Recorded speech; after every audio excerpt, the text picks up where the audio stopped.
ഈശോ മിശിഹായ്ക്ക് സ്തുതിയായിരിക്കട്ടെ.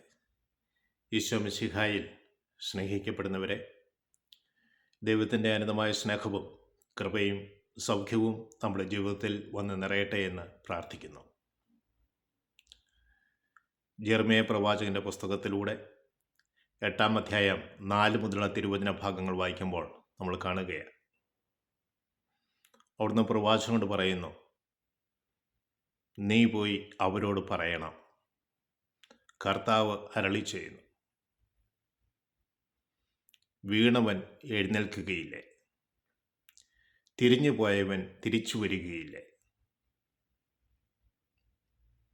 2 കാര്യങ്ങളാണ് പ്രധാനമായി എടുത്തു പറയുന്നത്.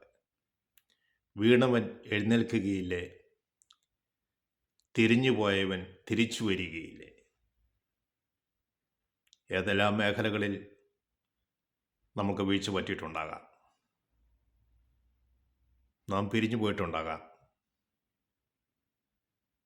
സ്നേഹമുള്ളവരെ, അവിടുന്ന് വീണ്ടും പറയുകയാണ്, ജെറുസലേമിൽ നിന്ന് ഇവർ പിൻവാങ്ങുന്നത് എന്തുകൊണ്ട്? തങ്ങളുടെ ദുഷ്ടതയെക്കുറിച്ച് അനുദപിക്കുന്ന ഒരുവൻ പോലുമില്ല. അവർ തങ്ങളുടേതായ രീതിയിൽ മുന്നോട്ട് പോയിക്കൊണ്ടിരിക്കുന്നു.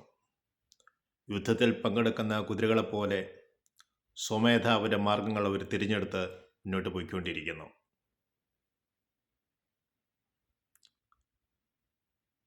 ആകാശത്തിലെ ഞാവൽ പക്ഷിക്ക് പോലും തൻ്റെ സമയം തിരിച്ചറിയാം. അവ സന്ധ്യയാകുമ്പോൾ തിരിച്ച് കൂടുകളിൽ പ്രവേശിക്കുന്നു. ദൈവമക്കൾ, ദൈവത്താൽ തിരഞ്ഞെടുക്കപ്പെട്ട ജനം, അവൻ വീണു പോവുകയും അവൻ തിരിഞ്ഞു പോവുകയും ദുഷ്ടതയെക്കുറിച്ച് അനുദപിക്കാതെയും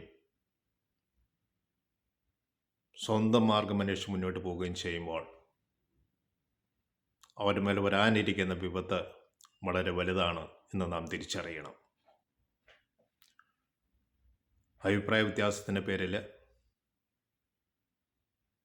തങ്ങൾക്ക് കിട്ടിയ അവകാശങ്ങൾ നിഷേധിച്ചതിൻ്റെ പേരിൽ തൻ്റെ സ്വാർത്ഥമോഹങ്ങൾക്ക് ആരും കൂട്ടുനിൽക്കാത്തതിൻ്റെ പേരിൽ ചിലവരുടെ നിർബന്ധങ്ങളുടെ പേരിൽ തൻ്റെ അവകാശങ്ങൾ ഉപേക്ഷിച്ച് പോകേണ്ട വരുന്ന സാഹചര്യത്തിലെല്ലാം തിരിഞ്ഞു പോവുകയും വീണു പോവുകയും സ്വാഭാവികമാണ്.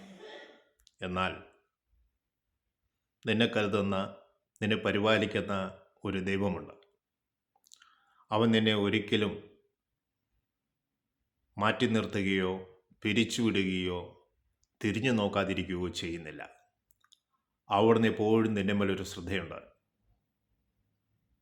സ്വന്തം ഭവനത്തിൽ നിന്ന്, സഭയിൽ നിന്ന്, കൂട്ടായ്മകളിൽ നിന്ന് മുറിവേറ്റ് തിരിഞ്ഞു പോകുന്നവരും വീണു പോകുന്നവരും തങ്ങളുടെ തെറ്റിനെക്കുറിച്ച് ചിന്തിക്കുകയോ അവയെക്കുറിച്ച് അനുദപിക്കുകയോ സ്വന്തം മാർഗത്തിലൂടെ പോകാതെ ദൈവമാർഗത്തിലേക്ക് തിരിച്ചു വരികയോ ചെയ്യാതിരിക്കുമ്പോൾ ദൈവത്തിൻ്റെ വിലാപമാണ് നമ്മൾ കേട്ടത്.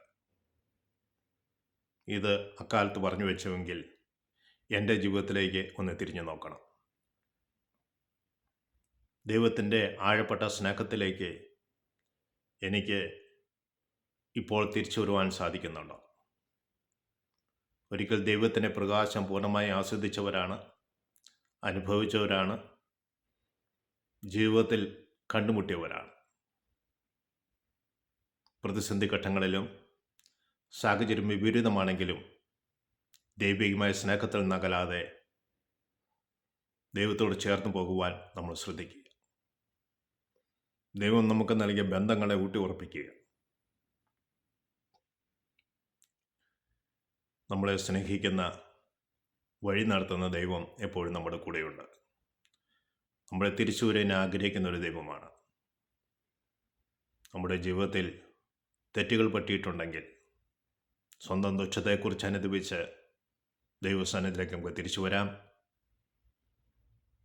ത്രിയേക ദൈവം നമ്മളെവരെയും അനുഗ്രഹിക്കട്ടെ എന്ന് പ്രാർത്ഥിക്കുന്നു. ഈശോ മിശിഹായ്ക്ക് സ്തുതിയായിരിക്കട്ടെ.